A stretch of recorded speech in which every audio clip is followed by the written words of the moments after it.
Good morning po sa inyo lahat. Isa pang muli yugto na ating daily Bible blessings. Pamagat po ng ating aralin ngayong umaga ay tuwing kailan at saan-saan. Tuwing kailan at saan-saan.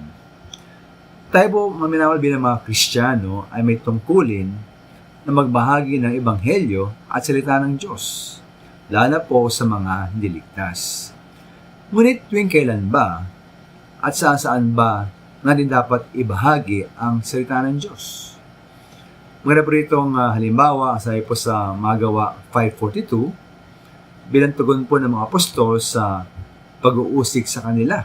Sabi roon, at araw-araw, nagpupunta sila sa templo at sa mga bahay-bahay upang magturo at mangaral tungkol kay Jesus, ang Kristo. Kaya po una, sila po ay nagturot ng aral tungkol sa ating Panginoong Hesus araw-araw.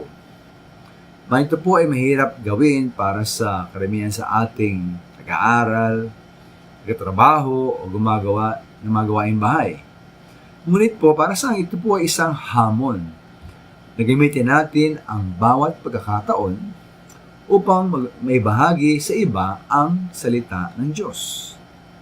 Sila po ay araw-araw nagturot ng aral, maaaring dahil ay nga po kay Pedro at Juan sa Magawa 4:20, di maaaring di namin ipahayag ang aming nakita at narinig. Tayo kayo mga minamahal, gaano ba tayo kadalas nagabahagi ng Ebanghelyo sa mga tao? Ilan bang tao na ating nabahaginan ng salita ng Diyos? Kung meron tayong maraming oras para sa ating mga libangan, pwede ba tayong maraming oras para ibahagi ang Ebanghelyo sa mga hindi ligtas?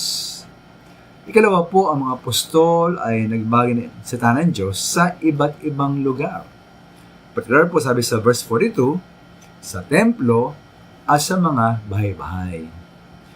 Kaya po naway, magkaroon tayo po ng pagnanais na puntahan ang mga tao kung nasaan sila upang sila mabaginan po natin ng mabigyan sila ng salita ng Diyos at Ebanghelyo upang sila po ay maligtas. Kung maaari nga tayo po ay magbahay-bahay. Kung nasaan sila, puntahan o ibigay po sa kanila ang Ebanghelyo. Kaya po, mga minamahal, gaano ba tayo kadalas nagabahagi ng Ebanghelyo ng salita ng Diyos? Kailan ba tayo huling nagbahagi ng salita ng Diyos sa mga hindi ligtas? Maraming salamat.